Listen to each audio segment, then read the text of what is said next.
पदपङ्कजपञ्जरान्ते अद्यैव मे विशतु मानसराजहंस प्राणप्रयाणसमे कपवातवित्तये कण्ठावरोदनविदु स्मरणं कुतस्तु कण्ठावरोदनविदु स्मरणं कुतस्ते।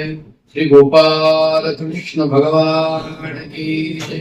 श्री दत्तात्रेय भगवान, श्री चक्रपाणी भगवान की जय।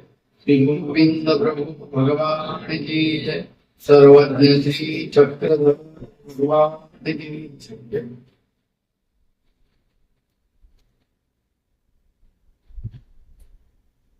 पुरुषोत्तम मासानिमित्त होत असलेला आपला हा ज्ञान यज्ञ सप्ताह, या सप्ताहाचा आजचा 6वा दिवस। गेल्या 6 दिवसांमध्ये आपण 14 लीळापर्यंत आलेलो आहे।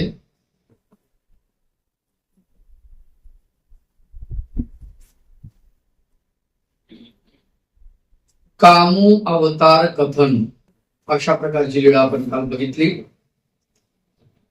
जो कामदेव आहे हा मदन होऊन रुक्मिणी देवी पोटी जन्माला येतो। तो भगवंताची विनंती करतो की मला तुमच्या पोटी जन्म द्या। अशा प्रकारची लीळा काल आपण बघितली।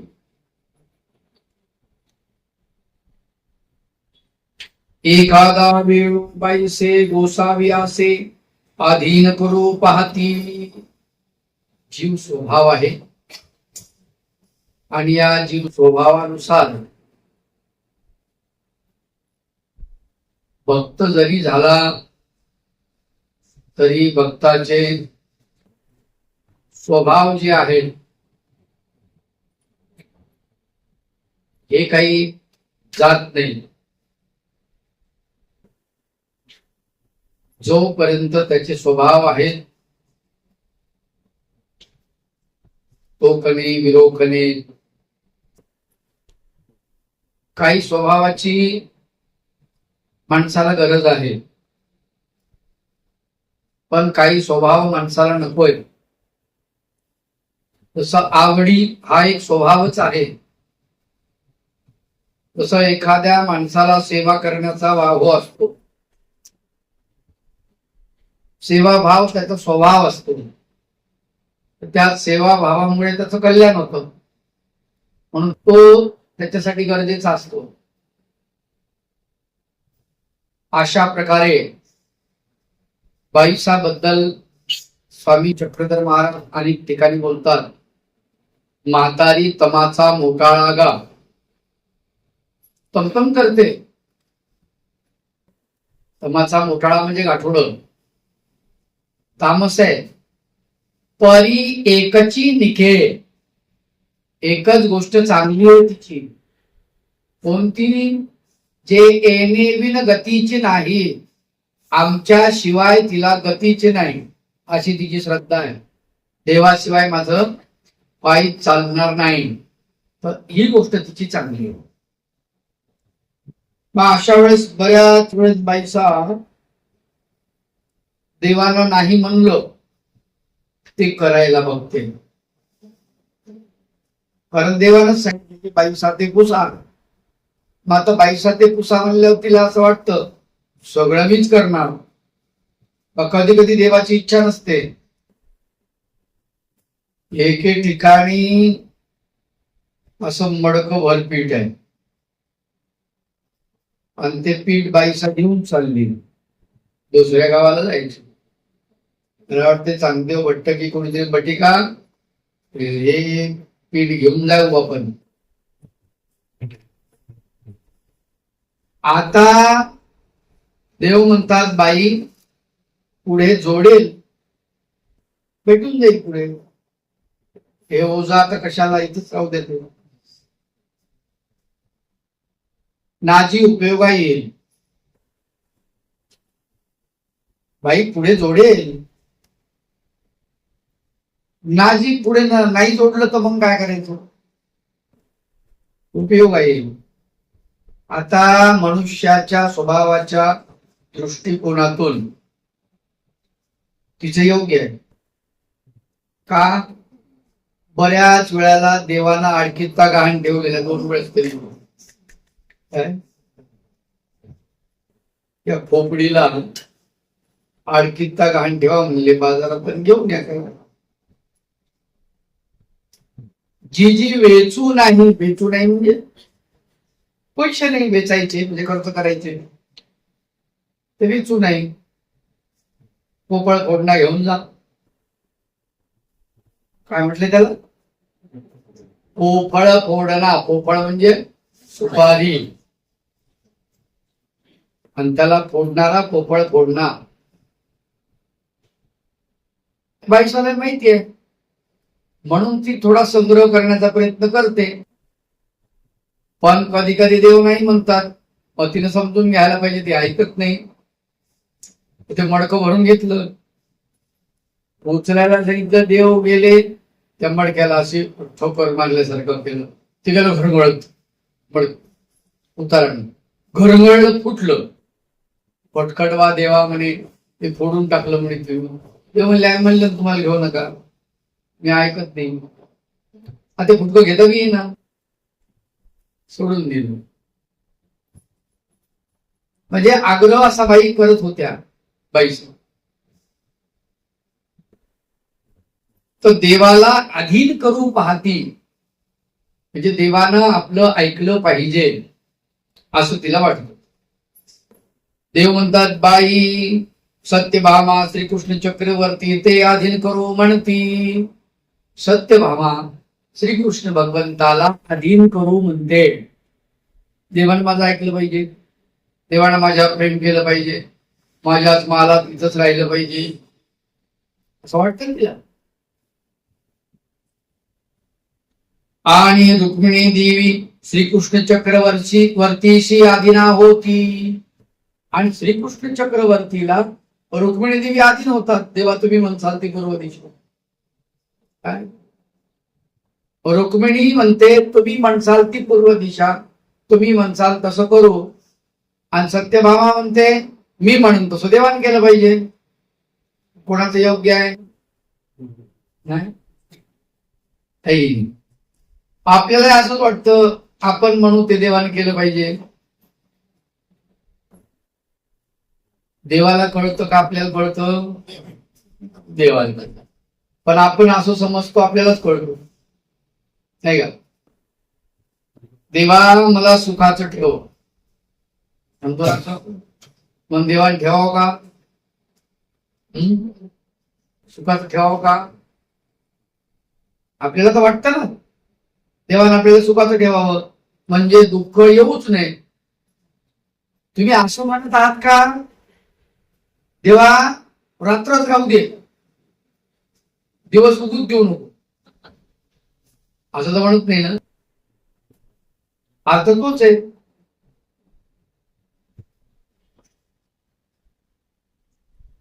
तुम्हाला सुख मागायचे, पण सुख आणि दुःख शेजारीच आहे. एक आलं की दुसरं येणार आहे. तुम्ही म्हणता सुख पाहिजे आणि दुःख नाही पाहिजे. पुत्र प्राप्तीचं सुख तुम्ही मागितलं आणि तुम्ही म्हणता देवा मला सुखात ठेव. आता प्रसूतीच्या वेदना तर सहनच कराव्या लागतील, म्हणजे दुःख सहन करावं लागेल, तेव्हा पुत्र प्राप्ती होणार आहे. तशी होईल का? नाही. म्हणजे ते दुःख सहन करावंच लागेल. आपण एकच मागतो, मुलगा तर मागितला, बरोबर आहे. देवा मला सुखात ठेव, आणि सून आली, येणारच आहे. पोरगच पाहिजे, सून नको म्हणल्यावर जमन. मग काही लोक म्हणतील बाबाने पाहिजे, पण तिनं आपलंच ऐकलं पाहिजे. आता आपली पोरगी आपलं ऐकत नाही, सून आपले ऐकत का? आपलं पोरग आपलं ऐकत नाही, म्हणजे सगळं आपल्या मनासारखं होत नाही. सुद्धा पण मागतो, पण दुःख आपल्याला नको वाटतं. म्हणून आपल्याला जे वाटतं ते योग्य नाही. देवा तुला काय वाटतं तसं कर, असं म्हटलं पाहिजे. अलग अलग. मग सत्यभामा देवाला अधीन करू पाहते आणि रुक्मिणी देवाच्या अधीन होते. दोघी मधला फरक बघा. जो भक्त आहे तो देवाला समर्पण होतो, आणि जो भक्त नाही तो म्हणतो देवानं माझ्या घरी आलं पाहिजे. काय देवानं आपल्या घरी? आता बरेच लोक म्हणतात ना, ते काय बाबा साधू लोक मोठ्याच्या घरी जातात, असं बऱ्याच ठिकाणी होतं. आता कुणीतरी अगोदर येतं बोलवायला, ते साधू बिचारे त्याच्या घरी निघून जातो. दुसरा येतो, बाबा आमच्या घरी चला. अरे आता वेळ नाही, मला जायचं नाही. बाबा 2 मिनिटं. अरे मला कार्यक्रमाला जायचं, कार्यक्रम आहे, मी तिथं पोहोचणार नाही. नाही बाबा असं कुठं असतं की इथं जवळच माझं घर आहे. आता त्याला होय म्हणता येत नाही, नाही म्हणता येत नाही. हो म्हणा वेळ लागतो, तिथे कार्यक्रमात पोहोचायचं असतं. म्हणून बऱ्याच वेळेला आपण बघितलंय की साधू लोक कार्यक्रमाला वेळेवर पोहोचत नाही. त्याला जबाबदार कोण? मलाच तुम्ही त्याची म्हणजे त्याला किडनॅप करता. बाबा आमके मराठी नाही, ते बाबा तरी काय करू, त्याची फजिती होते. गरीब श्रीमंत काही नसतं, असा भावही आपल्या अंतःकरणात आणू नये. देवाला सांगावं, देवा माझ्या घरी एखादा साधू पाठवून दे, देवा पाठवून दे. कारण करायचं, नाराज व्हायचं कारणच नाही पडत. अलग अलग लक्षात. परंतु आपल्यामध्ये तितका धीर नसतो. यावरी महादायसी म्हणतले, द्वापरी श्रीकृष्ण चक्रवर्ती सत्यभामे अधीन आणि एक गोसावी बाईसा अधीन. आता या ठिकाणी महादायसानं बाईसाचा जे कमकुवतपणा आहे, दोष आहे, तो काढलेला. व्यंगात्मक बोलते. तिथं श्रीकृष्ण चक्रवर्ती सत्यभामेचं ऐकतात, सत्यभामेच्या अधीन आहेत. आणि इथे देव बाईसाचं ऐकतात. स्वामी म्हणतात, देवा अधीन होईजे ते निके, की देव आपल्या अधीन कीजे ते निके. ती विचारते देवाला, कोण? महादायस. देवा अधीन होईजे ते निके, की देव आपल्या अधीन करीजे हे निके. सर्वज्ञ म्हणतले बाई, देवा ते अधीन कीजे तयापसी. देवा अधीन होईजे ते निके. देवाला आपल्या अधीन करणं यापेक्षा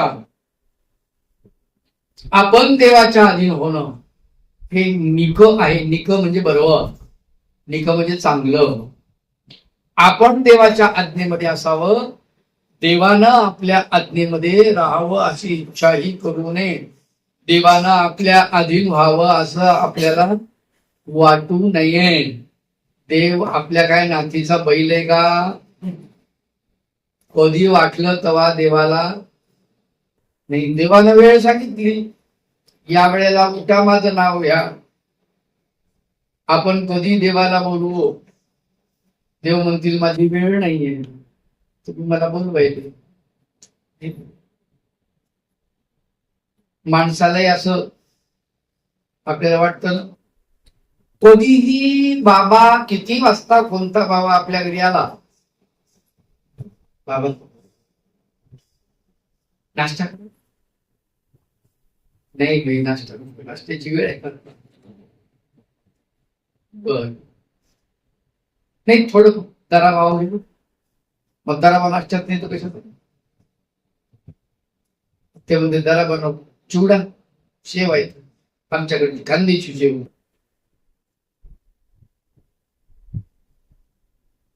आग्रह करावा, परंतु पुढीलचा मनोधर्म जाणून आग्रह केला. त्याचं पोट भरलेलं आहे, त्याची इच्छा नाही, बाबा आम्हाला काही घडलं पाहिजे त्या बांधून दे. मी सांगत असतो भिक्षापात्र टाकायचं,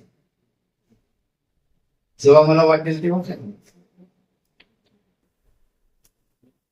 परंतु आपल्याला असं वाटतं आपल्या समोर खाल्लं तर समाधान नाही का? असं नाहीये. एक लक्षात, तुमची वस्तू उपयोगाला लागणार असेल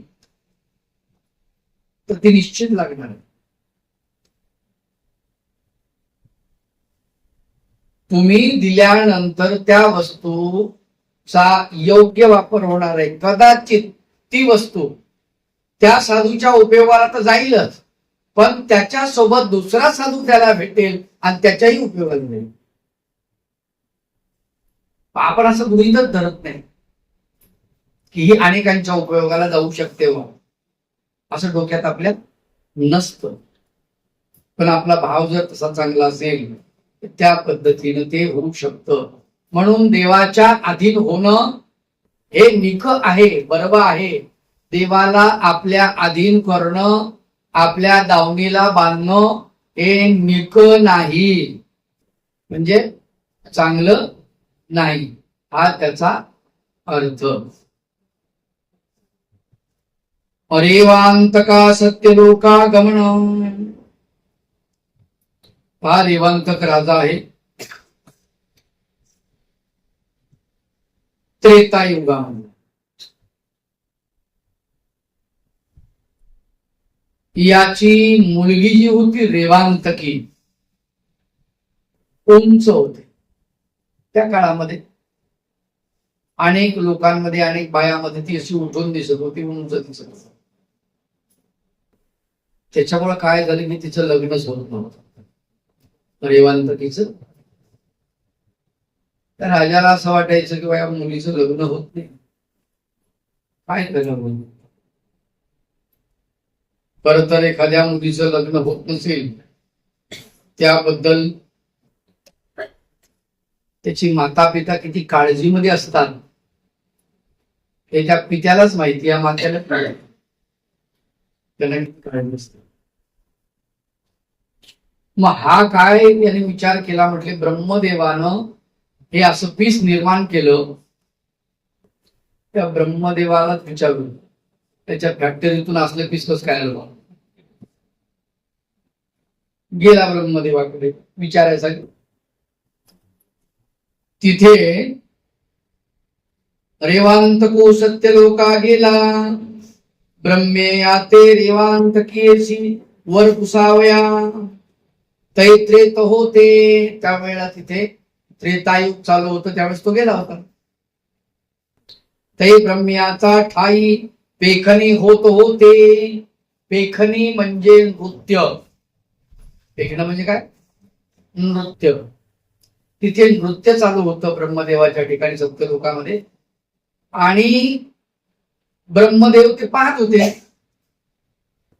आता हे गेले, पेखणी सरले म्हणजे ते नृत्य संपलं, ते नाटक संपलं, तो कार्यक्रम संपला. संपल्यावर काळ किती गेला माहितीये का? तवत्रेत गेले.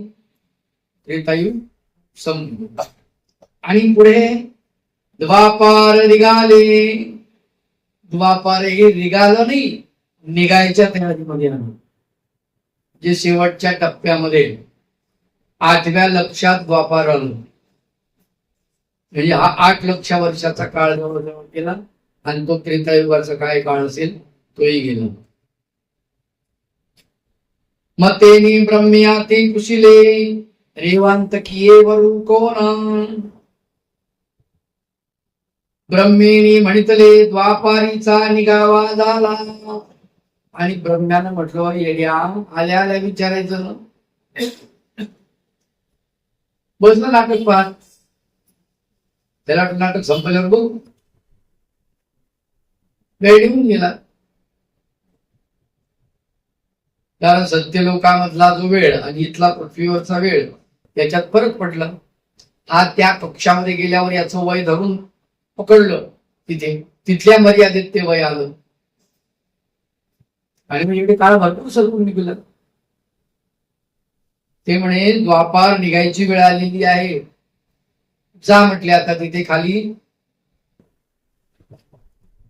रामकृष्ण अवतरले असती. राम म्हणजे बलराम आणि कृष्ण भगवंत हे आहेत तुम्ही खाली. त्या रामाशी माळ घालावी. त्या बलरामाला माळ घालावं म्हणले. बलरामासोबत लग्न लावून द्या. तो तेथून आला. आता तो तिथून आलेला आहे. कुठून? सत्यलोकातून खाली पृथ्वी लोकामध्ये. इथे आल्यानंतर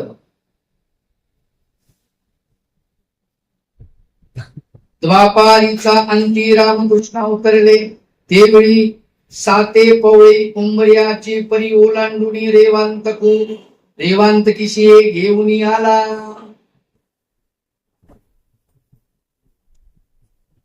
द्वारकेची रचना कशी आहे? द्वारकेला 7 परकोट आहे. काय? 7 भिंती. परकोट म्हणजे जुन्या काळामध्ये अशा 25-25, 30-30 उंचाच्या भिंती असायच्या दगडी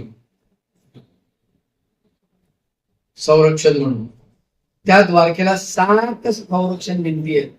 किती? 7.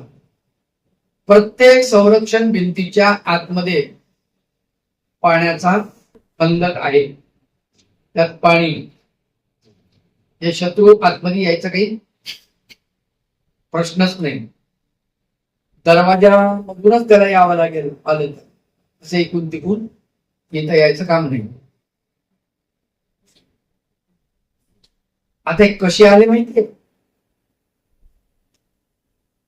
जसं उमरा ओलांडून आतमध्ये पाय ठेवतो आपण, तसा हा रेवांतक राजा आणि त्याची मुलगी रेवांतकी या 7 भीती ओलांडून द्वारकेत हजर. कारण ते कसे होते? उंच. किती पट उंच आहे? 10 पट. त्रेतायुगाचा देह आणि द्वापार युगाचा देह यांच्या देहामध्ये 10 पटीचा अंतर आहे.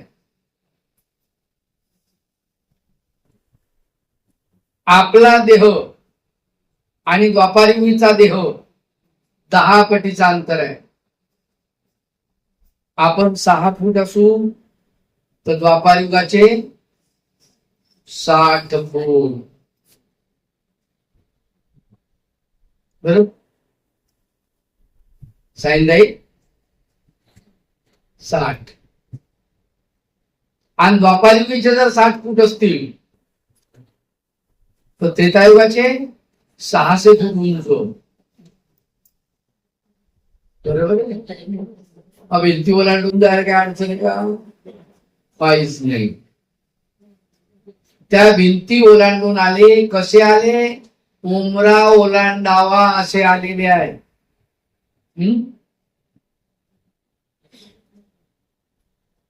तव श्रीकृष्ण चक्रवर्तीने म्हणितले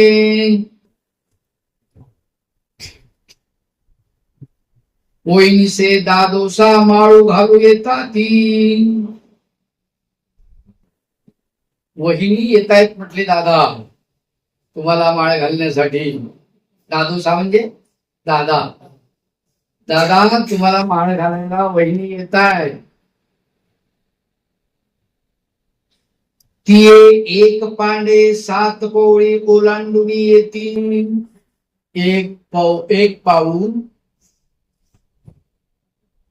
पाऊल टाकला एका पाऊलामध्ये 7 पौळी ओलांडून येऊ शकते. म्हणजे आता त्रेतायुगातच तिला वर मिळत नव्हतं सगळ्यात उंच. मग आता इथं द्वापार युगात आल्यावर किती उंच असेल नाही का. आता समोरे गेल्या वांचोणी नसरे. श्रीकृष्ण चक्रवर्ती म्हणतात, दादा स्वागत करायला चला, वहिनी येत आहे. मग श्री कृष्ण चक्रवर्ती सामोरे गेले. दादो याची माथ्यावरी आपुला हातीरू ठेवावा. म्हणले, दादा ती माळ घालील अशी तुम्हाला, पण तुम्हाला माळ घालायची म्हणल्यावर चिडी पुरणार नाही का. मग काय करायचं, डोक्यावरती हत्यार ठेवा. कोणतं हत्यार होतं त्यांचं? नांगर. ठेवला नांगर डोक्यावर. नांगर ठेवून काय केलं, आपल्या बरोबरीची केले. मग तेही त्याची माथ्यावरी हातेरू ठेविला आणि थोडस वरिके तयाचे रूप झाले. 16 वर्षाचं तिचं रूप झालेलं आहे. थोडक वर्षे म्हणजे 16 वर्षे. खकारा शकारा भेद नाही. ख आणि श षटकोनाचा आजही हिंदीमध्ये वापरतात. षडयंत्र नाही म्हणत ते लोक, षडयंत्र म्हणतात. काय म्हणतात? षडयंत्र म्हणजे षडयंत्र असं. 16 वर्षे रूप झालं. मग भीतरी आणली, मग तिला आतमध्ये आणलं. ते अशी शेषपटू वरीला. शेषपटू म्हणजे मळवट. मळवट म्हणता याचा अर्थ काय केलेला आहे, तिला हळद लावलेली आहे, आंघोळ घातलेली आहे, वस्त्र नेसायला दिले आणि मळवट बनून तिचं लग्न लावलेलं आहे. बळीराम दादा आणि रेवांतकी. श्रीमंत पंचकी गोकुळस्था वेधू. सर्वज्ञ म्हणतले एकुदी सूर्यो परवी श्रीकृष्ण चक्रवर्ती श्रीमंत पंचकाशी विजय केले होते. द्वारावतीचे अवघे लोक आले होते आणि गोकुळीचे अवघे लोक आले. श्रीमंत पंचकी नावाचा सण, त्या सणाला भगवंत गेलेले आहेत. सूर्य पर्व म्हटलेले.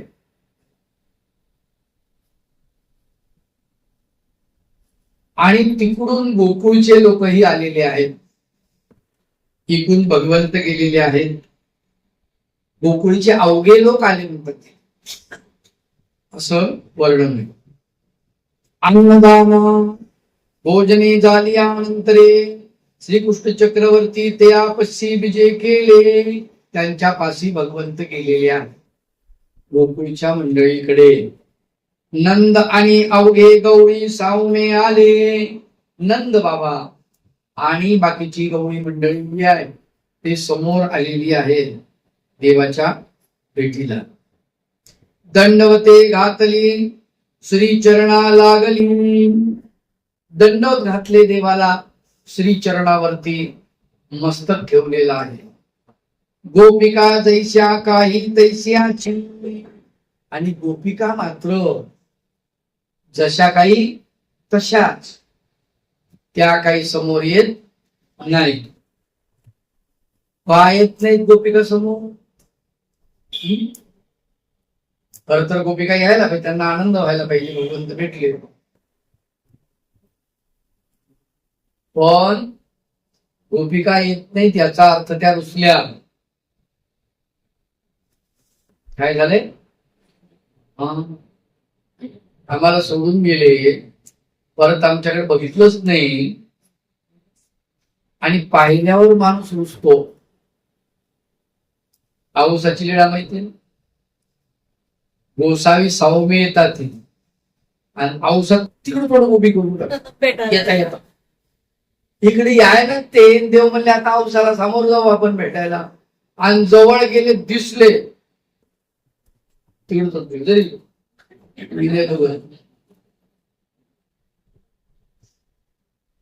देव म्हणतात नायक हो, हे तुम्हा उतावीळ झाले असेल.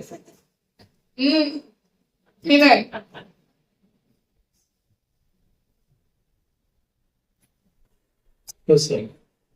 ह्या गोपिका काही समोर येत नाही, जसे आहेत तशाच. त्या सावम्याने तिची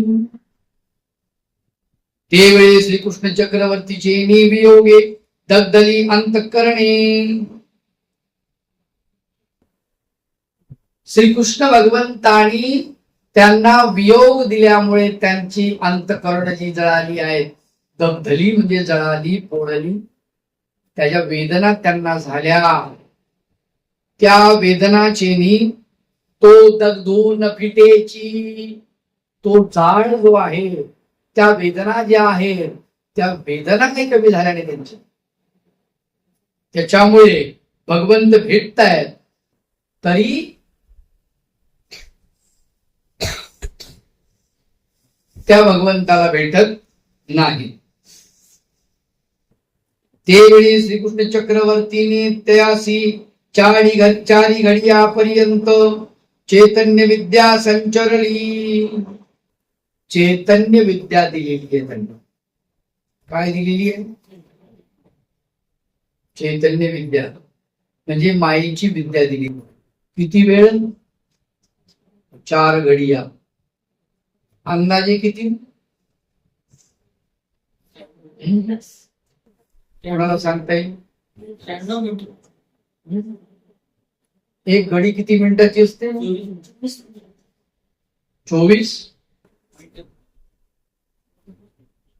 मिनिटाची 1 घडी. मग 4 घडिया म्हणजे किती? 24 दुनी 48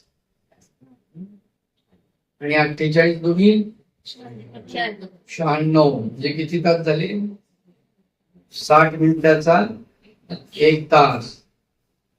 1 तास 36 मिनिट.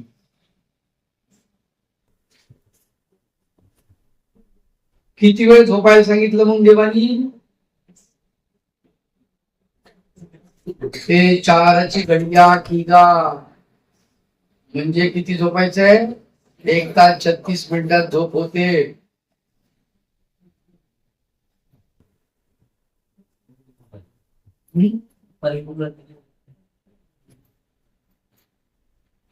चार तास. दुपारी तर वाम फोपशी आहे. 5-10 मिनिट. ते दुपारी जेवण झाल्यानंतर का पडायचं असते 5-10 मिनिट? त्याचं कारण शरीरातली जठराग्नी जी आहे ही प्रज्वलित झालेली असते आणि त्याला पचवण्यासाठी शरीराला भरपूर ऊर्जा लागते. मग त्यावेळेस तुम्ही आपले हातपाय हलवायचे नाही आहे. थोडं शांत पडून राहा डाव्या कुशीवरती. थोडा वेळ आपलं ते यंत्र जे चालू आहे पचन क्रियेचे त्याला वेग येतो, त्याचं चर्वण होतं.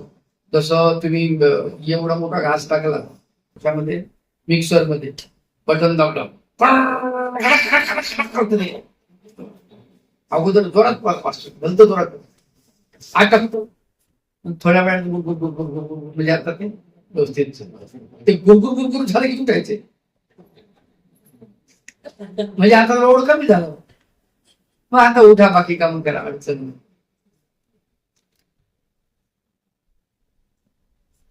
त्याला वामकुक्षी मिळतो 4 घडी. त्यावेळेला भगवंतानं चैतन्य विद्येचा संचार केला. का? त्याचं कारण चैतन्य विद्येच्या सुखामुळे त्यांची अंतःकरण जी पोळलेली आहेत ते निविल्या जावे, त्याचा विसर पडावा, त्या दुःखाचा त्या गोपिकांना विसर पडावा यासाठी भगवंतांनी त्यांना चैतन्य विद्या दिलेली आहे.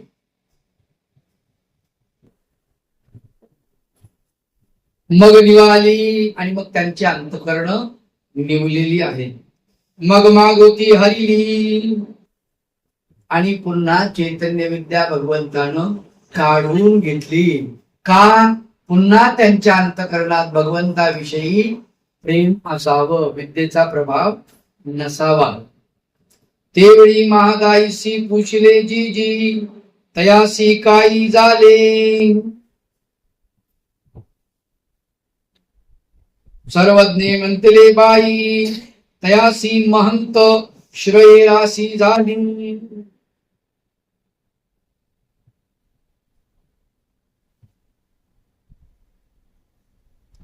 गोमटे, महंत म्हणजे मोठे, श्रेय राशी, श्रेय म्हणजे मोबदला, मोठे गोमटे झाले त्यांना. कुणाला? गोपिकांना. कारण देवाची आवड आहे, श्रीकृष्णाच्या प्रवृत्तीची आवड आहे, त्याच्यामुळे मोठी श्रेय राशी झाली असा उल्लेख.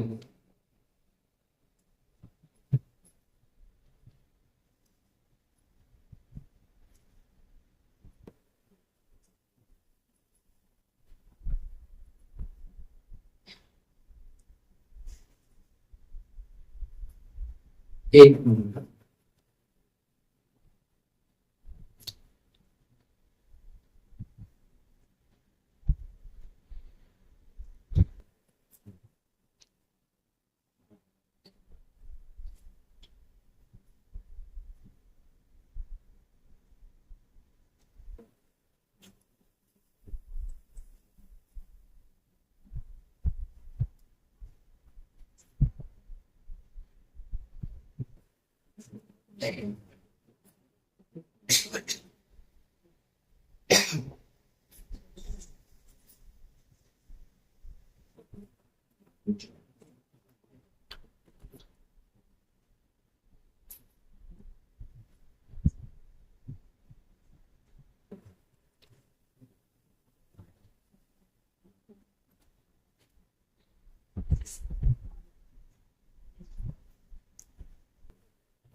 अनुरुधा वाढते,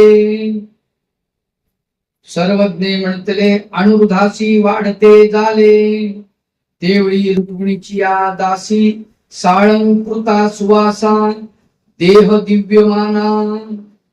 सत्यभामेची या रावळगणा वाण घेऊनी आलिया. आता संक्रांत जी असते, या संक्रांतीला बाईचा बाया काय करतात? वाण घेऊन जातात एकमेकीला आणि कुंकू लावतात. अशा प्रकारची प्रथा आहे. इथे रुक्मिणीच्या दासी ज्या आहेत, ह्या सत्यभामेच्या महाली गेल्या. राऊळगणा म्हणजे महाली, वाण घेऊन. आणि सत्यभामेने ते पाहिलं. सत्यभामा देखील या कवनी पा आलिया. कोण आल्यात म्हटले? या कोण आहे? काही रुक्मिणी देवी. दुरून बघितलं, रुक्मिणी देवी आहे का? म्हणून मी संभ्रमे उठो बैसली. उठून बसायला. तव तेही म्हणतले रहा रहा उठो नको. आम्ही रुक्मिणी देवीच्या धाकुटिया दासी. आम्ही रुक्मिणी देवीच्या कोण आहोत? दासी आहोत. तुम्ही काही उठू नका. अनुरुधा वाढते मनोनी वाण घेऊन आलो. तिथी जी आहे ती संपेल म्हणून आम्ही वाण घेऊन आलो. बाईसाहेबाच्या अगोदर आम्ही घेऊन आलो तुम्हाला वाण.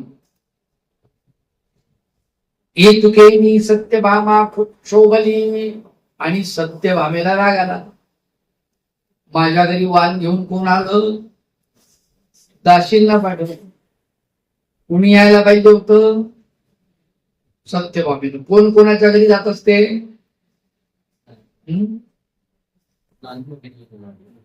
लहान मोठीच्या घरी जाते. मग तिचं बरोबर होतं का हिचं बरोबर आहे? आगावच आहे ही. कोण? सत्यभामा. कारण नारद मुनीची बहीण आहे आणि तिला आपल्या रूपाचा गर्वही आहे सत्यभामेला.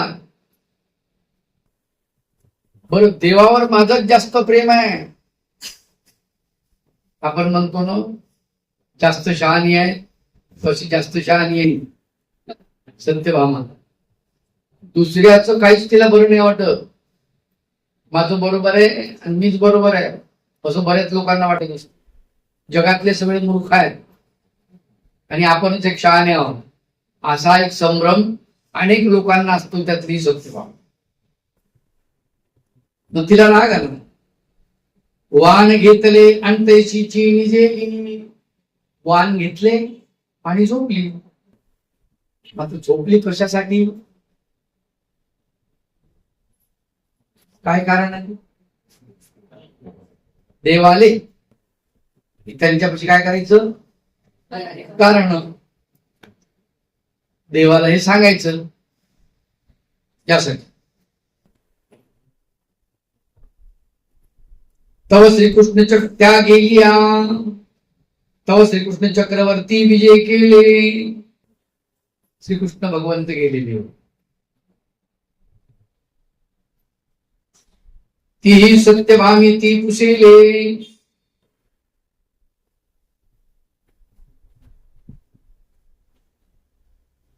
ना ती निजेली. दासीने सांगितलं झोपलेली आहे.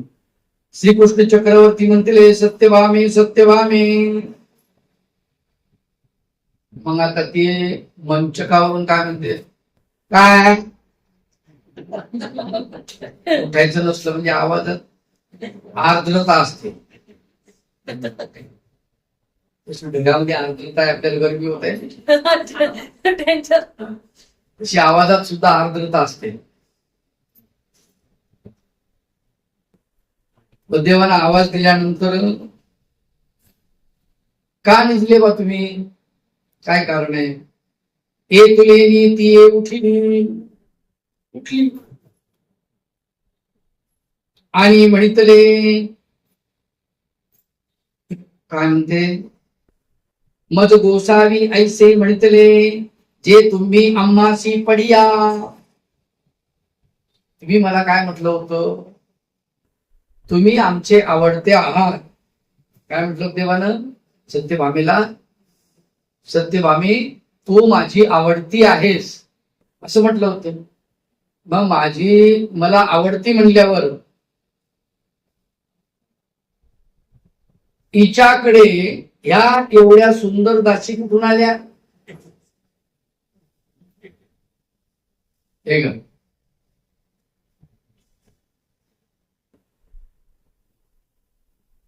एक पारियात को तुमचा द्वारी लाविला. आणि मी आवडती आहे म्हणून माझ्या दारात तुम्ही पारिजातक लावला. पारिजातक पण आता पारिजातकाल कोण सांगावं? ती येडत तिकडे गेलो भिंतीच्या पलीकडे. अजून कोणीच्या दारात फुले पडायला लागली. तिच्या दारामध्ये लावून तिकडच पडायचं ना. बरोबर आहे की? पण झाडालाही कळत होतं फुलं कोणाच्या दारात पडा. घाल तू पाणी. फुलंही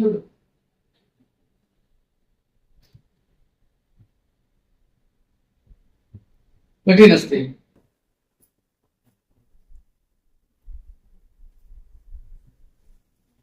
आणि रुक्मिणी देवीची दासी पारिजातकाचे दांडे. आणि रुक्मिणी देवीच्या दासी त्यांच्या वेणीमध्ये पारिजातकाचे दांडे दिसते म्हणे.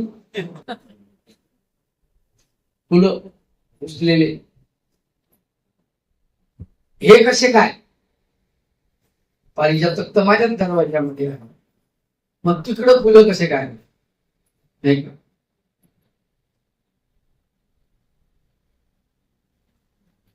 मग देव काय म्हणतात? श्रीकृष्ण चक्रवर्तीने म्हणितले त्या तुम्ही देखील या, म्हणजे तुम्ही पाहिलं ते? म्हणजे मग त्या आल्या होत्या आता वाण घेऊन. जी जी देखील या, म्हणजे कैशा देखील या, कशा पाहिल्या?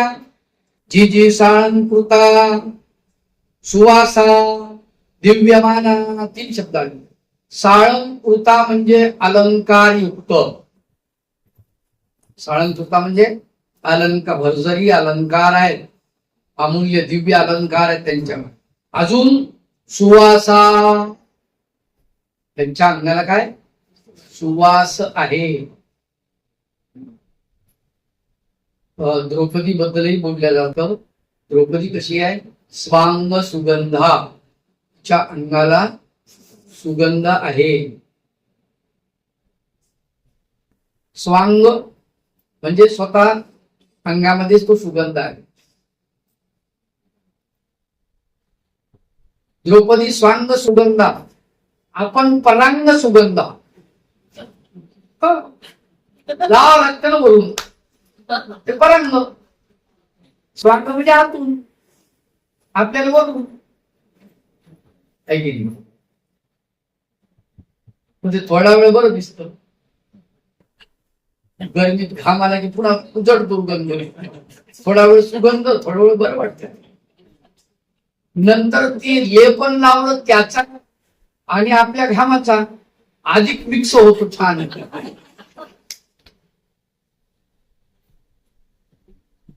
अधिक बरं वाटत होते. परांग सुगंधा, द्रौपदी स्वांग सुगंधा, आपण परांग सुगंधा, असं आहे ते. देव म्हणतात सुवासा, साळंकृता सुवासा आणि दिव्यमाना. दिव्यमाना म्हणजे दिसायलाही सुंदर दिव्य आहे असं नाही, चमक आहे चेहऱ्यावरती. पारिजातकाचे दांडे ऐसिया देखील या, हिचं लक्ष त्या पारिजातकाच्या दांड्यावरती. हा ते माझ्या घरामध्ये दारामध्ये आहे हे झाड, आणि याचे फुलं, याच्या दांड्या यांच्या डोक्यात कशा?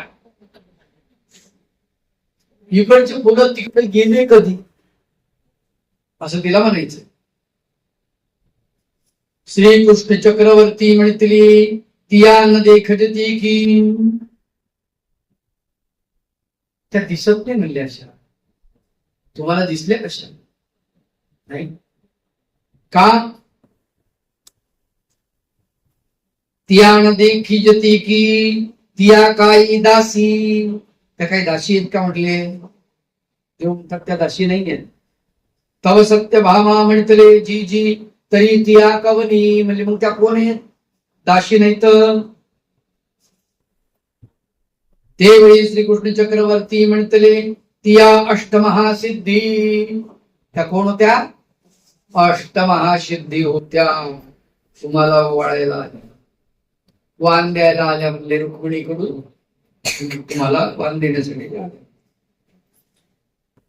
तुम्ही आम्हासी पडिया, तुम्ही आम्हाला आवडतात म्हणून तुम्हाला वाण द्यायला.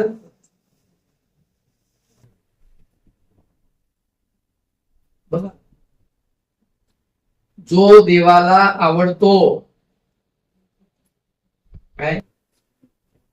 जो देवाला आवडतो तो देवतेलाही आवडतो.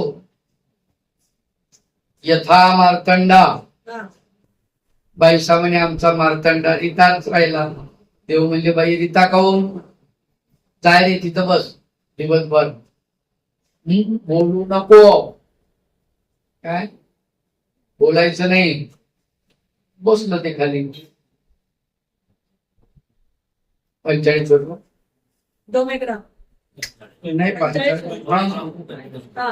बसलो. बसलं मग ते दिवस मावळतीला आला. 2 बाया, एक माई एक लेकी, अशा वयांच्या फळीवाची पासोडी अंगावर दिसलेली, चांगलं कुंकू लावलेलं अंगावरती अलंकार, हातात सोन्याची कयड म्हणजे ताट, दिवे लावून आले. ते म्हणते तू जाय, ती म्हणते तू जाय ओवाळायला. आता याला काय सांगितलं होतं? बोल नको, हे वाटले जातील काय बडबड लागली रे म्हणे, तू जाय तू जाय, या नाही तर जा मग तिकडं. बघितलं जागेवर काय झाले, घाबरलं. याला कोण होतं काय माहिती, आलं देवाकडे वापस बाट्यावर. देव म्हणजे कागा आले ती हेमिने अशा दोन बाया होत्या, ते म्हणजे तू जाय, ते म्हणजे तू जाय. मी म्हणलं ये वाटलं या नाही तर काही म्हणजे घर बसायचं ना. पहा म्हणले बाई तुमचा मार्तंड बघा, देवता याला ओवाळायला येत होत्या आणि तुम्ही म्हणता आमचा मार्तंडा रिता. आवड, जो ज्याला देवाची आवड आहे त्याला देवताही सुद्धा त्याला ओवाळायला येतात. देवतेचा सुद्धा तो आवडता होऊ शकतो, नाही असं नाही.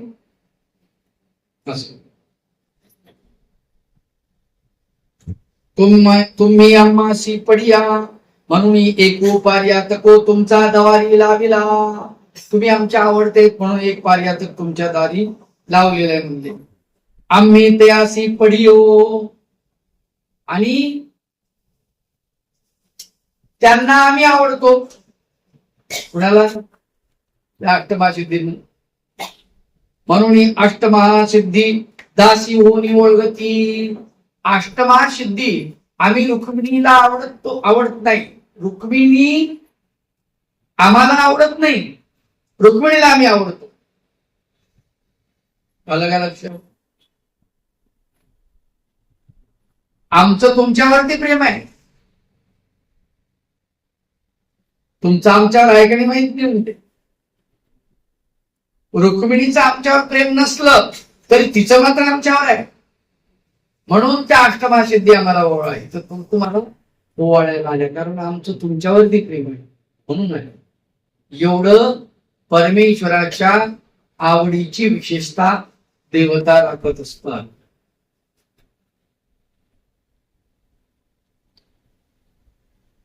निरंतरतेचे दास्यत्व करिता तीन.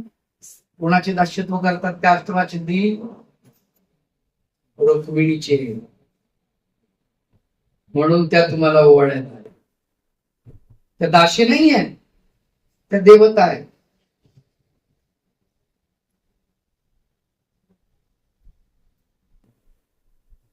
स्वामी चक्रधर महाराज सांगतात उद्धरणामध्ये काय की नाही, अष्टभैरव आळविती दंडळविती परितो जैसा काही तैसा. आळविती म्हणजे विनंती करतात, चरण पकडतात, त्याला त्याच्या साधनेवरून परावृत्त करण्याचा प्रयत्न करतात. तुम्ही आमच्याकडे या ना, आमच्याकडे भरपूर आहे ना, आम्ही तुमचे दास सेवक होऊन भरतो. पण त्यांना कळतं की हे सगळे नाटक आहे, काय हे वरवडे आहे. हे काय आपल्याला मूर्तीचे ज्ञान सुख संपादी स्वरूपीचे न संपादी. देवता मूर्तीचे म्हणजे जेवढं मूर्तीमध्ये आहे तेवढं ज्ञान सुख सामर्थ्य काय असेल त्याला देते. ज्ञान सुख संपादी त्याची बातम्याला प्रियाला. स्वरूपीचे न संपादी, स्वरूपीचं देत नाही, कंजूस पण आहे. भगवंत आपला स्वरूपीचा आनंद देतो हे त्याला कळतो, त्याच्यामुळे त्या देवतेला तो ऐकत नाही. असं सेवक होऊन वर्ततात त्याची बातम्या. मग सत्यभामे म्हणतले तरी तुम्ही आम्हासी न पडिया आणि काही. म्हणजे मग तुम्ही काय आम्हाला आवडते थोडेसे. सत्यभामा काय म्हणते, आमच्यावर थोडंच प्रेम आहे तुमचं. कुणावर आहे? रुक्मिणीवर आहे. श्रीकृष्ण चक्रवर्ती म्हणतले ते तैसेची, तुम्ही म्हणता ते तसंच आहे. त्यांच्यावर आमचं प्रेम जास्त आहे हे तुम्ही म्हणता ते तसंच आहे. आता इथे भगवंत सत्य बोललेले का, जे जिये रे ठाई वर्ते ते जिये रे ठाई वर्ते. आपलं देवावर किती प्रेम आहे हे माणसानं ओळखावं. देवाचं आपल्यावर राहील. रुक्मिणीचं देवावरती भरपूर प्रेम आहे, त्याच्यामुळे देवाचं त्यांच्यावरती आहे. सत्यभामेचं देवावरती प्रेम नाही. काय सत्यभामेचं कोणावर प्रेम आहे? श्रीकृष्ण चक्रवर्तीच्या प्रभुत्वावर प्रेम आहे. कशावर प्रेम आहे? मोठेपणावर, ऐश्वर्यावर प्रेम आहे. भगवंतावर प्रेम थोडंच आहे. रुक्मिणीचं कोणावर प्रेम आहे? स्वरूपावरती प्रेम आहे, आत्म्यावरती, परमात्म्यावरती प्रेम आहे. आणि म्हणून त्या परमात्म्याचं त्या आत्म्यावरती प्रेम आहे. त्या आत्म्याचं मिलन आहे. आत्मा परमात्म्याचं हे शरीराचं मिलन आहे, हे शक्तीचं मिलन आहे. आपण काय देव म्हणले तुम्ही म्हणता ते तसंच आहे. ए तुकेने सत्यभामा मागोती निजेली. पुन्हा पांघरून घेतलं, जा अरे तिकडच जा, तिकडच राहा. त्याला इलाजही नव्हता ना. तोपर्यंत भगवंत खोटं बोलणार, खोटं खोटं सांगणार. त्या दिवशी भगवंत सत्य सांगणार. आणि जीवाला सत्य पटत नाही. सत्य पटत, खोट बोललेलं पटत. आता जगातले चालतं ना, तुम्ही खोटी स्तुती करा, खूप चांगलं होईल. कारण त्याच्यामध्ये अंतकरण दुखावण्याचा प्रश्न नसतो. अहंकाराला खत पाणी घातल्यानंतर आज जे चाललंय सगळीकडे जगामध्ये, सासू का वाईट आहे, सासू कळत नाही, तिला माहित नाही. जगात जे चाललं तसं चाललं पाहिजे. सूनबाई आली ना, तिनं आलेल्या प्रत्येक बाईला म्हणलं पाहिजे माझ्या सुनेसारखी सूनच नाही असं म्हणून द्या. दुपारी नाश्त्याला शिरा, ते बदाम टाकून गावरान तुपाचा, आत्याबाई थोडस खा. नको नाही, लागते म्हाताऱ्या माणसाला एनर्जी लागते, लय काम करतात तुम्ही. असं खोट बोलावं, खोट बोललं की जग मान मान्यता देते, सगळं देते. आणि खरं बोललो जगाला पटत नाही. असंच समुद्री जलक्रीडा.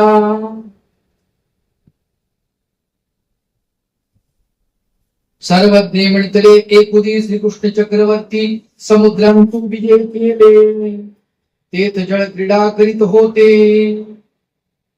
जलक्रीडा करिता करिता श्रीकृष्ण चक्रवर्ती बुडाले बुडाले ऐसे झाले.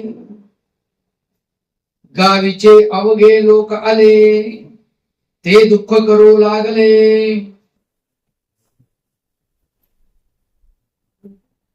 आता रुक्मिणी देवीचं आमच्यावरती खूप प्रेम आहे, म्हणून आमचंही त्यांच्यावरती आहे, तुमच्यावरती नाही असं नाही. तुमच्या वाट्याचं तुम्हाला दिलेलं आहे. पण सत्यभामा झोपली परत. मग सत्यभामेकडूनच ते वदवून घ्यायचं की कुणाचं प्रेम जास्त आहे. तुझं आहे हे रुक्मिणीचं आहे माझ्यावरती, कुणाचं प्रेम आहे. म्हणून एक दिवस भगवंत जळक्रीडा करायला गेले, म्हणजे पोहायला गेले, स्विमिंग करायला गेले. स्विमिंग स्विमिंग करता करता खाली जाऊन बसले. कुठं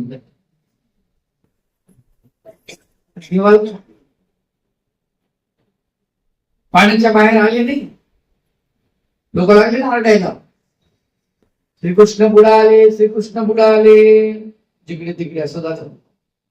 मग सत्यभामा इथे आलेली आहे, तिला कळलं. सत्यभामा मोकळे मोकळे केस वस्त्रे विवरणे न सांभाळते, आणि तिचे केस मोकळे सुटले, केस उडायला लागली, तोंडात पारू घ्यायला लागली, गडबडा उडायला लागली. की भगवंत गेले, आता मी काय करू, अशा प्रकारे तिची अवस्था झाली. न सांभाळते समुद्राकाठी गडबडा लोळती, नेणू केवती वरियाने गेले. मासा चडपडी तैसी तळमळ तळमळ करू लागली. पाण्या वांचून मासा जसा तडफडतो तशा प्रकारे सत्यभामा ही भगवंता वांचून तिला चैन पडेना.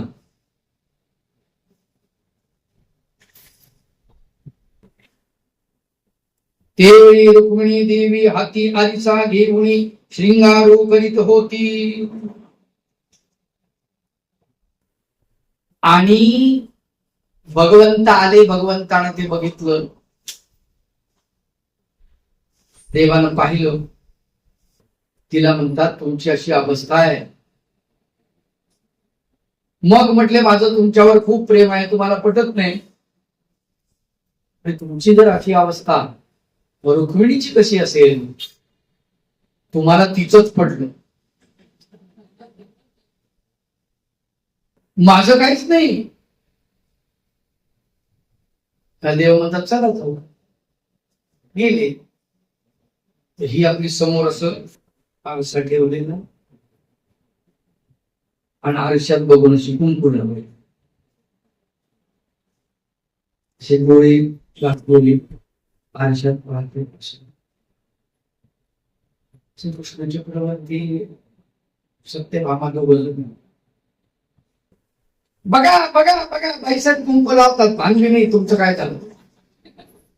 आणि तुम्ही म्हणता तिची काय अवस्था असेल. मग आवाज दिला.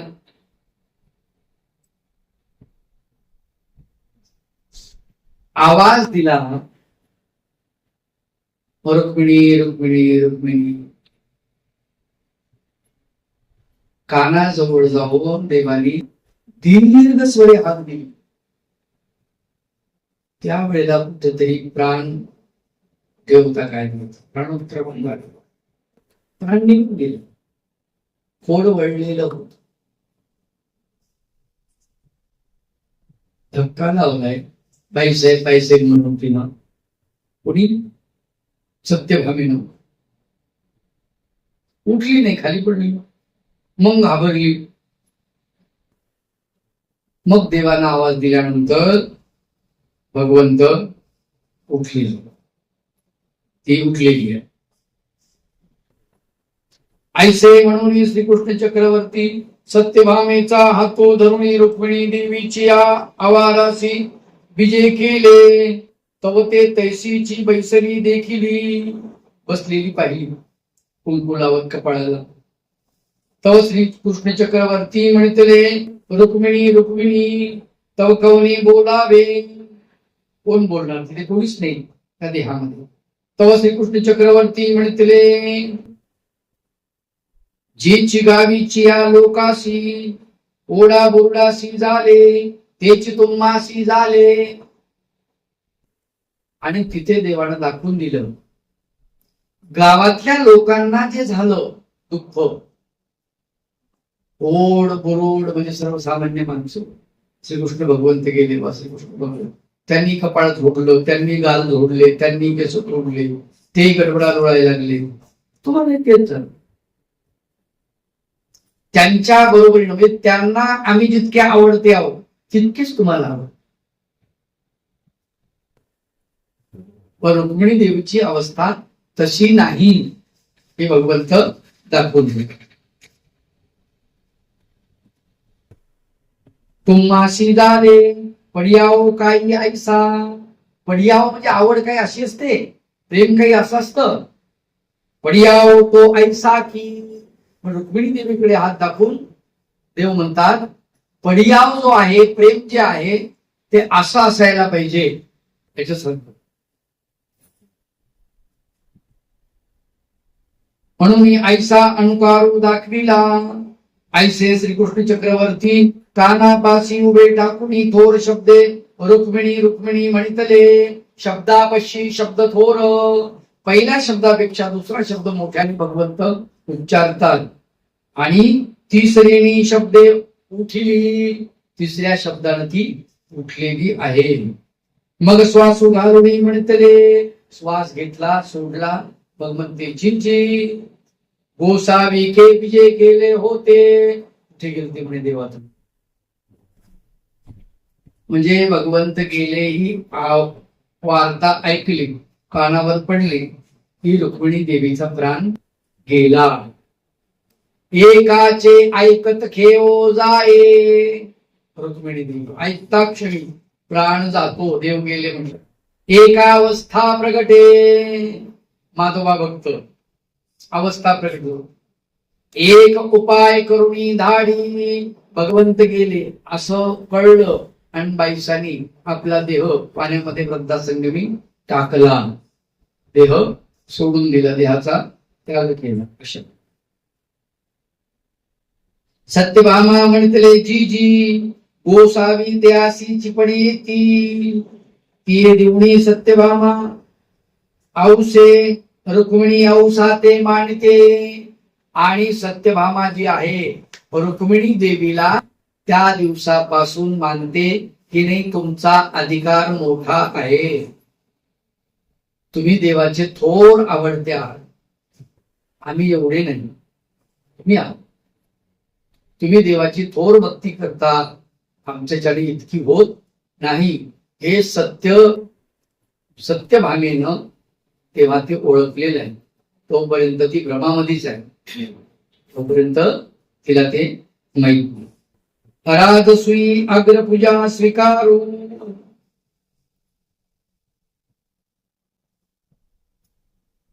उत्तरार्ध 459. राजसूय अग्रपूजा पद ऐसा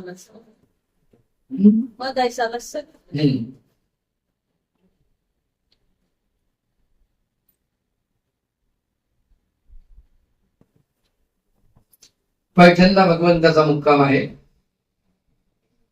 गणपतमढी अवस्थान, एक वेळ महादाईसी भूषिले. जी जी युधिष्ठिरासी राजस, यागी 88 सहस्र पुरुपेश्वर होते. 88 सहस्र ऋषी होते. युधिष्ठिराला राजसू यज्ञामध्ये ज्या वेळेला राज्याभिषेक झाला त्यावेळी तीर्थव्यासही होते.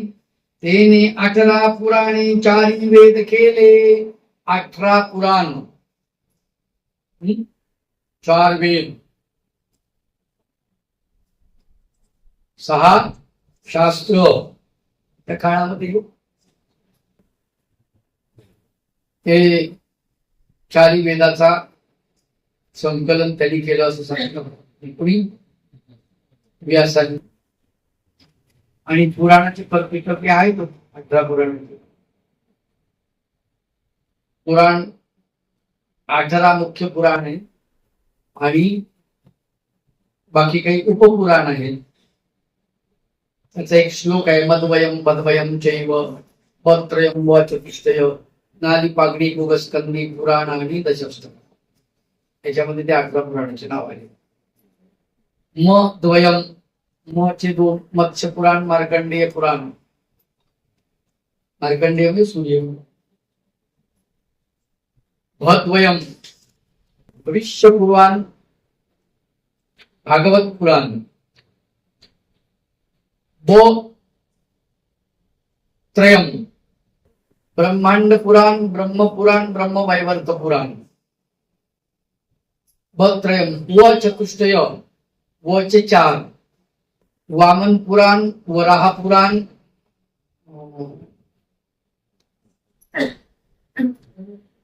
वचे 4 आहेत. वामन पुराण, वराह पुराण आणि अजून 2 आहेत. गरुड पुराण पण आहे ना? हा गरुड पुराण काहीच नाही, हे क्रम दिला त्यांनी म्हणजे लक्षात राहण्यासाठी. वचे 4 बत्रयम व चतुष्टयम. नाली पागणी कुगस कंदी. न च नारद पुराण, लीच लिंग पुराण, नाली पागणी अग्नि पुराण, ग च गरुड पुराण,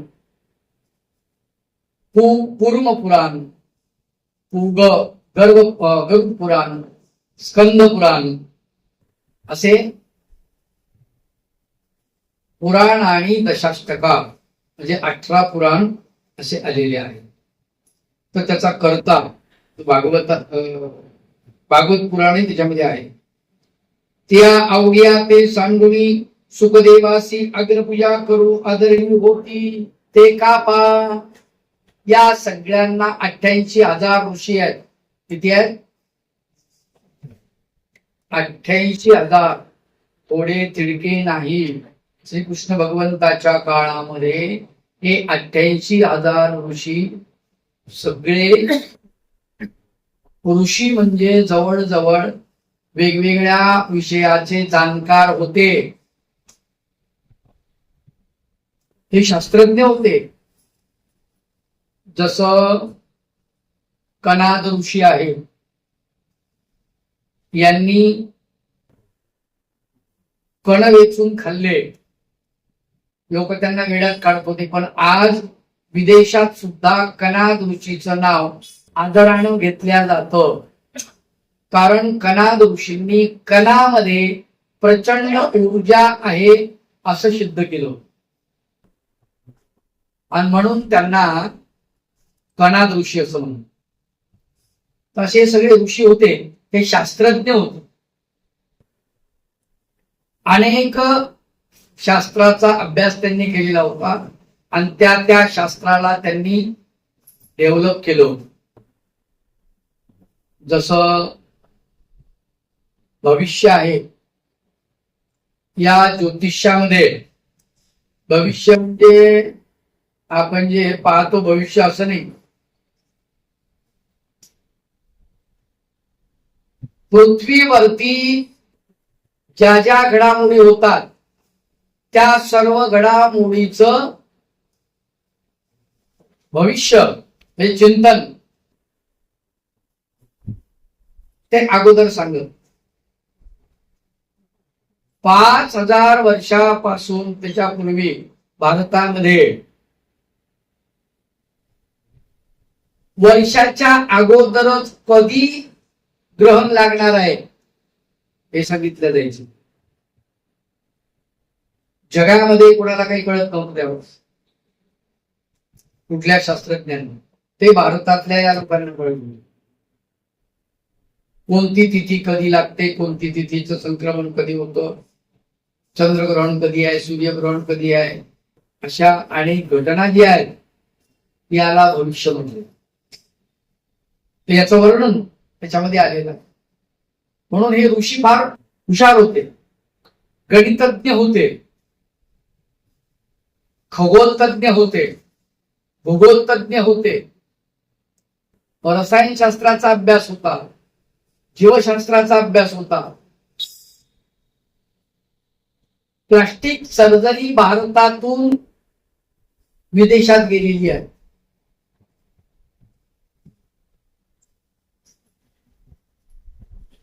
टिपू सुलतानच्या काळामध्ये एक इंग्रज अधिकारी भारतात इकडे दक्षिण भारतामध्ये आलेला आणि त्याचं नाक कापलं होतं.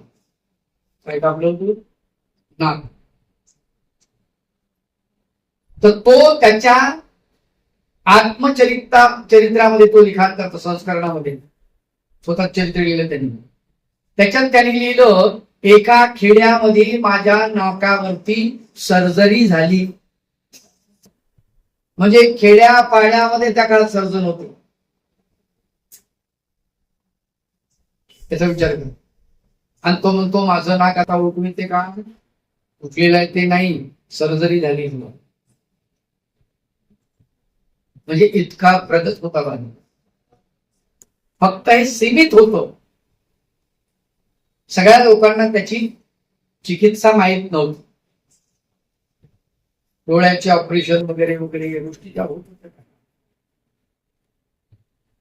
आताच खूप डेव्हलप झाले असं नाही. आता फक्त सगळीकडे आहे. त्यावेळेस हे सगळीकडे नव्हतं. ज्यांनी चिंतन केलं, अभ्यास केलं, त्याच्याकडेच ते होतं. आपले ग्रंथ विदेशात गेले आणि त्या लोकांनी ती विद्या आत्मसात केली आणि ते म्हणतात की आमचीच आहे. असं आहे. तर म्हणले या सगळ्या लोकांना सोडून कुणाला धरलेला आहे? शुकाला. आणि त्याच पूजन का करतात? त्याला का सन्मान दिला? काय कारण आहे? महोदयचा विचार. सर्वज्ञे म्हणतले ज्ञान पूज्य ज्ञान वृद्ध तो सर्वत्र पूज्य. ज्ञान पूज्य. काय पूज्य आहे?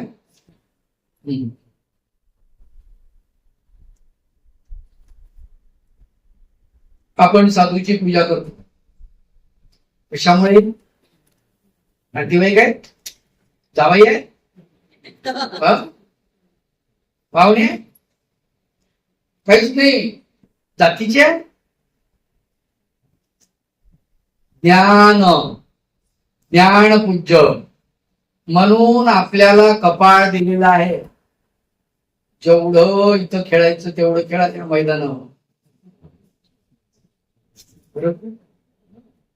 खूप जरा इथं पूजा केली, सगळ्या अंगाची पूजा करायची बरोबर. तर काय करणाऱ्याचा भाव आहे, तो करतो. करून घेणाऱ्याला नको म्हटलं ज्ञान पूज्य. पूजा कशाची आहे? मग आता हे काय? लीळाचरित्र, लीळाचे पुस्तक, पोथी, ते ज्ञान आहे का? नाही. हे इथे बसलं की मग ते ज्ञान. भगवान गोपाल कृष्ण असं म्हणतात, ज्ञानाग्नी दग्ध कर्माणी. ज्ञान कर्माला जाळते. काय करते? कर्माला जाळते. आता तुम्हाला एक प्रयोग सांगतो. गीतेची पोथी आहे, ती तुम्ही ठेवली. आग पेटी घेतली, काडी उघडली आणि त्या पोथीला लावलं. काय होईल? पोथी जळून. पोथीमध्ये काय? ज्ञान. तसं आपण समजतो ना. मग आता कर्माने ज्ञानाला जाळलं का ज्ञानाने कर्माला जाळलं? कर्माने ज्ञानाला जाळलं. मग त्याला ज्ञान म्हणता येईल का? कारण ज्ञान जळत नाही. भगवान गोपाल कृष्ण म्हणतात, ज्ञानाग्नी दग्ध कर्माने. ज्ञानाचा अग्नी इतका प्रज्वलित आहे की ते कर्माला जाळतं. इथं तर आपल्याला उलट दिसते. याचा अर्थ पुस्तकात ज्ञान नाही. पुस्तक मस्तकात जाऊन बसलं मग ते ज्ञान आलं का?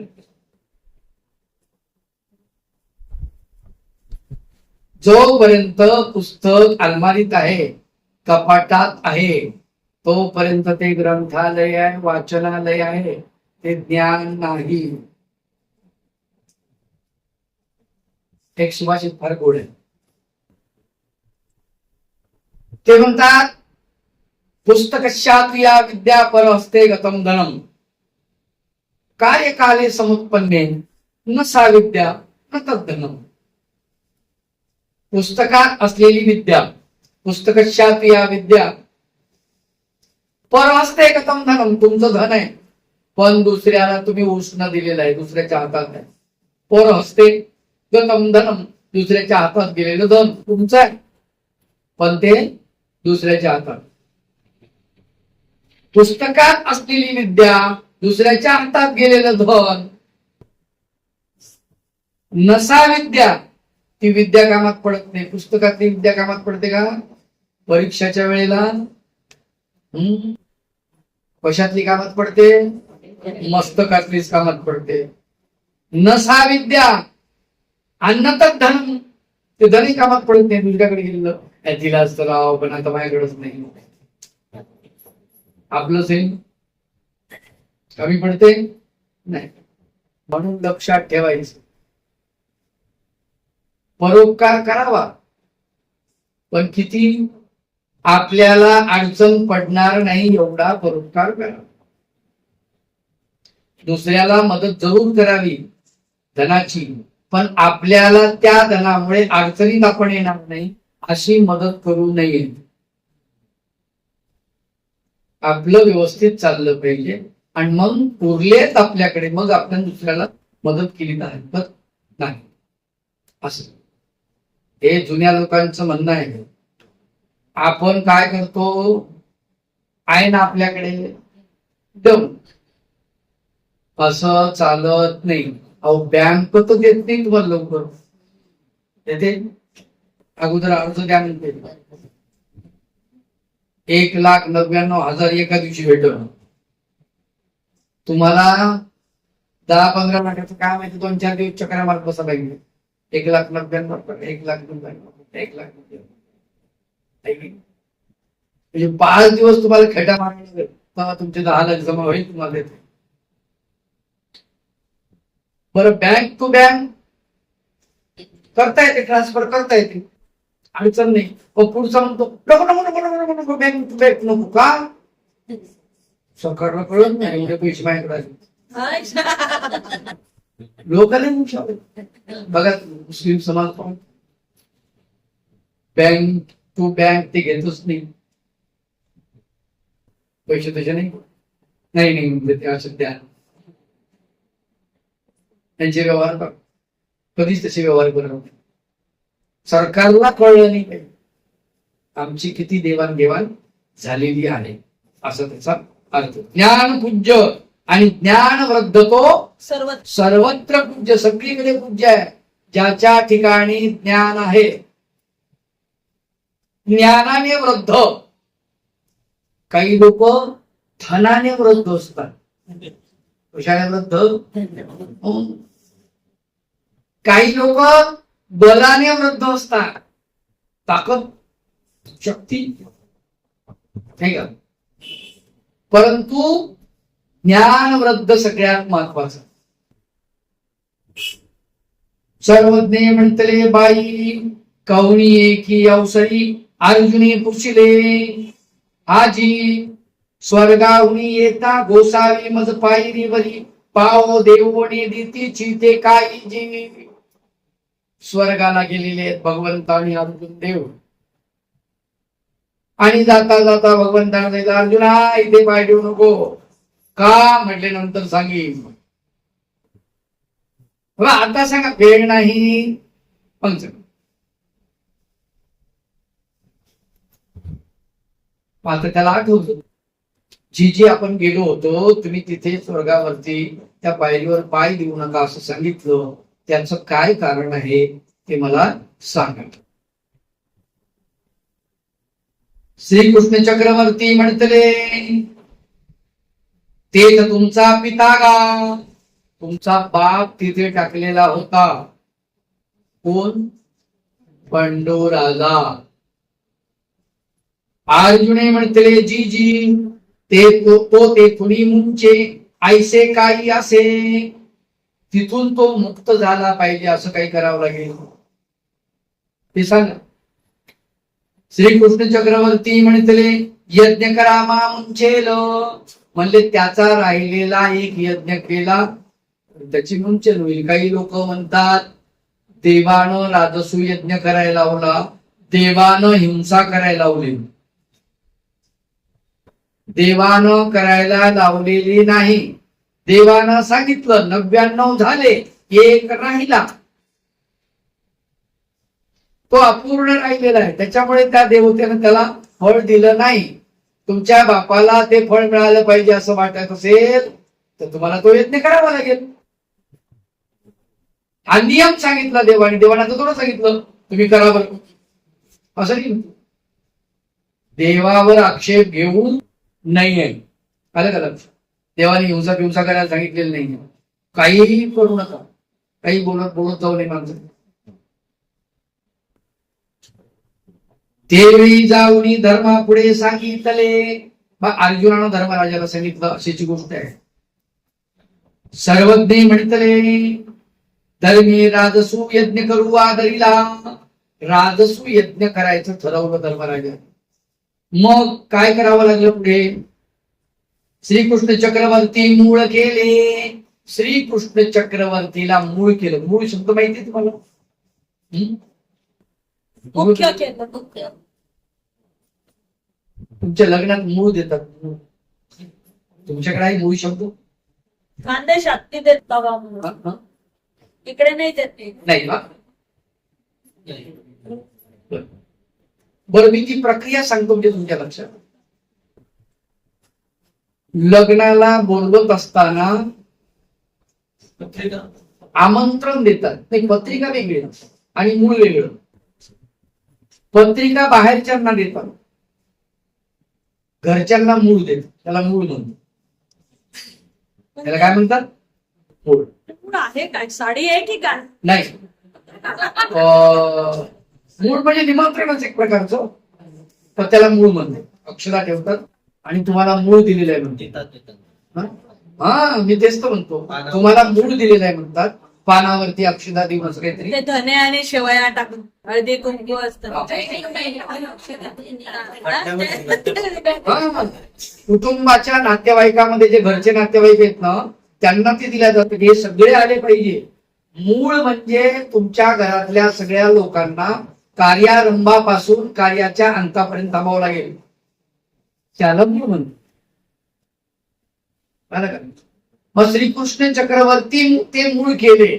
म्हणजे तुम्हाला आमच्या या राजसू यज्ञात सुरुवातीपासून शेवटपर्यंत तुम्हाला थांबावं लागेल. हे मूळ, हा एक अर्थ. आणि मूळ केले म्हणजे मुख्य केले, असा हे अर्थ निघतो. पण मूळ शब्दाचा अर्थ तो आहे. मराठवाड्यामध्ये मूळ देतात, तिकडे आजही प्रचलित आहे मूळ. श्रीकृष्ण चक्रवर्ती ते मूळ केले. अवघिया ऋषीश्वरा मुळे केली. ऋषीश्वर म्हणजे जे ऋषी लोक आहेत 88,000, त्यांनाही मुळे केली. मी तिथं मुक्कामाला बोलवलंय सुरुवातीपासून शेवटपर्यंत. अवघिया रायामुळे केली. इथे मूळ शब्द तोच आहे, मुख्य नाही. मूळ म्हणजे ते निमंत्रण. राजे लोक जेवढे होते संबंधातले, त्या सगळ्यांना मुळे केली. ते श्रीकृष्ण चक्रवर्ती विजय केले. समस्त ऋषी ऋषीश्वर, सगळे ऋषी 88,000 ऋषी आणि श्रीकृष्ण चक्रवर्ती. आणि राये मंडळीक मुख्य करून येथे आले. राये म्हणजे राजे, मंडळीक म्हणजे मांडलिक. मंडळीक म्हणजे मांडलिक, उपराजे, हे सगळे आलेले आहेत. वराडिक अवघे आले. आणि वराडिक म्हणजे नाते संबंधातले ते. एका उलिग मागितले. प्रत्येकाने एक उलिग म्हणजे व्यापार. उलिग म्हणजे काय? व्यापार. माहीमभट्ट वृद्धपूरला जातात आणि तिथे आबाईसाला व्यापार मागतो की मला उलीग द्या. काय उलीग म्हणजे व्यापार? ते म्हणतात देवाचे तर सगळे व्यापार वाटलेला आहे, तिथे कोणता व्यापार नाही आहे शिल्लक. मग दुपारी 2च्या नंतर ते पाहतात चुली मधली राख तशीच आहे. म्हटले मग हे चुलीतली राख फेडण्याचा व्यापार मला द्या. कारण कोणी भेटली नाही याचा अर्थ हा व्यापार कोणी करत नाही. मग दररोज माहीमभट्टांनी चुलीतली राख काढण्याचा व्यापार घेतलेला आहे. माहीमभट्टानं जर चुलीतली राख काढली तर माणसानं काढली तर काही अडचण नाही. राहिली एका कदाचित बाया कोणतं काढायला पाहिजे. चूल तर पाहिजे बाबा. हा, आता चूलच नाही. माणसं म्हणतील हे बरं झालं, आपल्याकडे आलं होतं गंडांतर ते गेलो. हे गेली. पोटा साफ करा. म्हणजे व्यापार कुठलाही आपली नजर जर चौकस असेल आणि करण्याची इच्छा असेल तर काहीही मिळू शकतं. त्याला उलीग म्हटलं. अशी उलीग प्रत्येकाला वाटून दिलेली आहे. श्रीकृष्ण चक्रवर्ती ब्राह्मणासी क्षीर भोजन वाढावयाचे उलीग मागितले. देवानं ब्राह्मणाला क्षीर वाढण्याचं उलीग म्हणजे व्यापार मागितलेलं. ते 88 सहस्र बैसले होते, अवघे राये बैसले होते. धर्म हा आला, हात जोडून पुढा उभा राहिला. धर्म आलेला आहे. राजे बसलेले आहेत, 88,000 ऋषी बसलेले आहेत आणि धर्मराजानं हात जोडले सगळ्यांपुढे येऊन. काय म्हणतो? धर्मी ऋषी क्षुरा ते कुशिले, मिया अग्रपूजा कवनाशी करावी. मी अग्रपूजा, अग्र म्हणजे सुरुवातीची. आता यज्ञ सुरू करायचा आहे तर सुरुवातीचा यज्ञ सुरू करत असताना पूजा करायची तर कुणाची करायची आहे? कुणाची अग्रपूजा करायची? ऐसे पुशिले तेवळी तीही अवघी विचारिले. सगळे विचार करतात. विचारिले म्हणजे विचार करतात. काय म्हणतात? विचार करून व्यासदेव वडील व्यासदेवा करा. व्यासदेव म्हणजे महर्षी व्यास हे वडील आहे. कोण्या अर्थानं वडील आहे? 18 पुराणाचे कर्ते आहेत. येण्यार्थे ज्ञानानं ते वडील आहेत म्हणून त्यांची करा. ज्ञानवृद्ध तो सर्वत्र पूज्य, ज्ञान पूज्य. ते अशी करावी. व्यासदेवी म्हणतले नाना सुखदेवा ते करा तो ज्ञानिया. मी ब्रह्मचारी नाही. माझ्यापेक्षा ज्ञानी कोण आहे? सुखदेव. कसा ज्ञानी आहे? बाहेरच येत नाही मातेच्या गर्भातून. किती वर्ष थांबलाय हा? 12 वर्ष. श्रीकृष्ण चक्रवर्ती गेल्या येड्या आईला तिथेच राहते शिंगे. बाहेर देवा, बाहेर नरकच नरक नको, इथलं नरक परवडतो बाहेर. आणि मग भगवंतानी त्याला तिथे चैतन्य विद्या दिलेली आहे. सुखाची ते चैतन्य विद्या. चैतन्य विद्या दिली आणि मग त्यावेळेस तो बाहेर मातेच्या गर्भाच्या बाहेर. जसा आला बाहेर असा 12 वर्षाचा मोठा झाला. अंगावर कपडा नाही,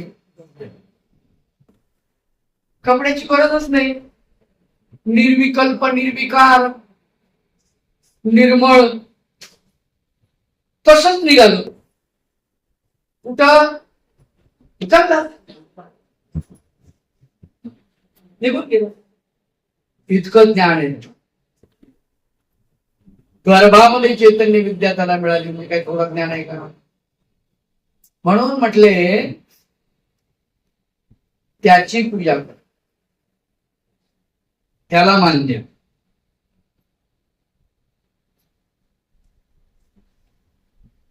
तव सुखदेव तो लेंकुरांतू भासे. कोणामध्ये उभा आहे तो? लेकराईमध्ये. 12 वर्षाचं वय. लेकर बाकीचे खेळतायत ते त्यांच्यामध्ये उभे आहे.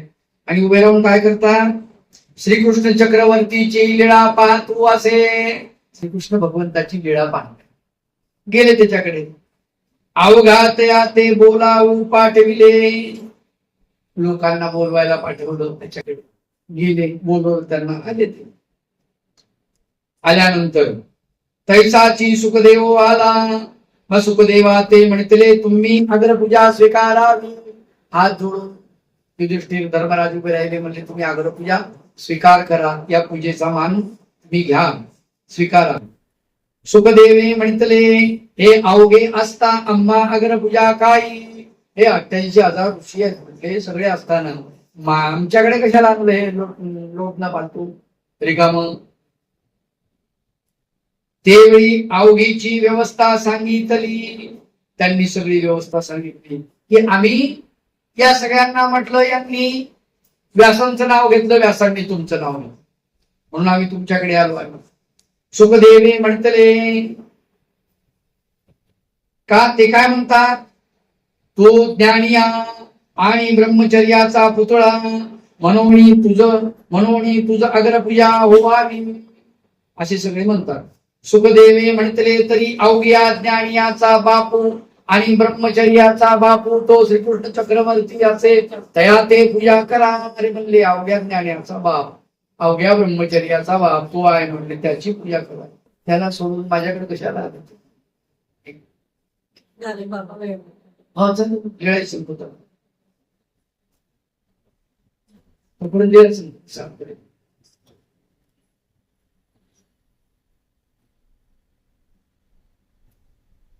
हा श्रीकृष्ण याची करा. तेवढे श्रीकृष्ण चक्रवर्ती करी कनकाचे भाजन घेऊन ब्राह्मणाचे क्षीर वाढीत होते. कनकाचं भाजन 2 मत आहेत. एक कनकाचं म्हणजे सोन्याचं पात्र आहे त्याच्यामध्ये क्षीर आहे आणि भगवंत क्षीर वाढत. भागवतामध्ये वर्णन आलंय की भगवंताने हा बायावर केलेले आहे. बायावर केल्याचं वर्णन श्रीकृष्ण चरित्र म्हणजे श्री चक्रधर गोगोने श्रीकृष्ण चरित्रात आलेलं आहे. आणि तिथे मात्र पात्र उचलण्याचं संदर्भ आलेला आहे. तिथे क्षीर भोजन वाढण्याचा संदर्भ आलेला असं थोडा बदल आहे पण देव व्यापारामध्येच आहे. अंगीच्या बाह्या होत्या खोईल्या होत्या. अंगीच्या पाया अशा भगवंतानं वर अशा पूर्ण अशा वर केलेल्या आणि भगवंत क्षीर भोजन वाढत होते. एक तुकारे श्रीकर आणि भरले होते.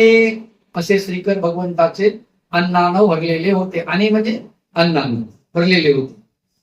अंगीची या बाह्यावरत्या आणि श्रीकर भरलेली कटी प्रदेशी फुटा. कमरीला काय उपर्ण बांधलेलं. कमरीला उपर्ण का बांधतात माहिती कारण काय सांगता येईल तुम्हाला. कोण कोण कमरीला बांधतो. शेतात कामच नाही गेली तुम्ही. शेतात काम करणारी माणसं जी आहेत ना ती कमरीला बांधतात आणि ते ज्वारी उपटणे पराठ्या उपटणे रस्त्याच्या कमरीला बांधले. कारण का कंबर कसून वरायचं बा. आता फक्त एका ठिकाणी कमरीला उपरणं दिसते कीर्तन का तिथंच दिसतो बघ. शेतकरी आता एवढे राहिले नाही त्यामुळे कमरीला कोणी बांधत नाही असं त्याच. म्हणून कमरीला काय आहे भगवंताच्या कटी प्रदेशी उपरणे.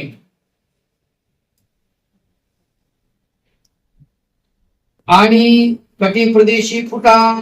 श्रीकृष्ण चक्रवर्ती ते बोलावू पाठविले. बोलबायला पाठवले.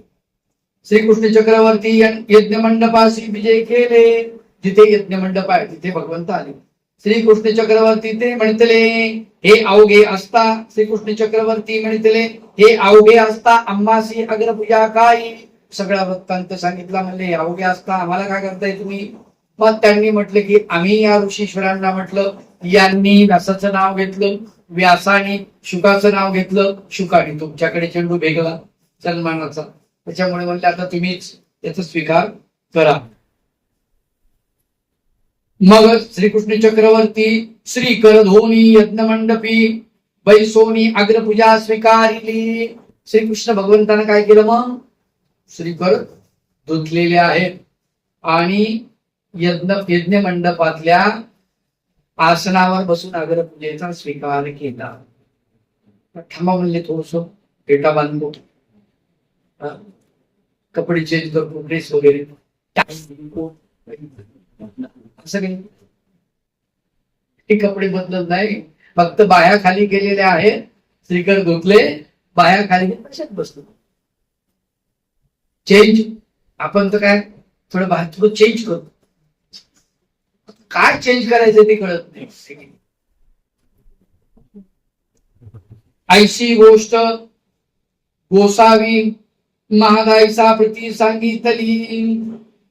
श्रीकृष्ण चक्रवर्ती ते सर्वज्ञ म्हणितले ज्ञान पूज्य ज्ञान वृद्ध तो सर्वत्र पूज्ये. अशी गोष्ट भगवंत सांगताय. ती लीळा ही संपली. किती लीळा राहिल्या बाबा आता? किती झाल्या विचार, किती राहिल्या विचारून. आता मला वाटते 13वी काहीतरी लीळा असेल.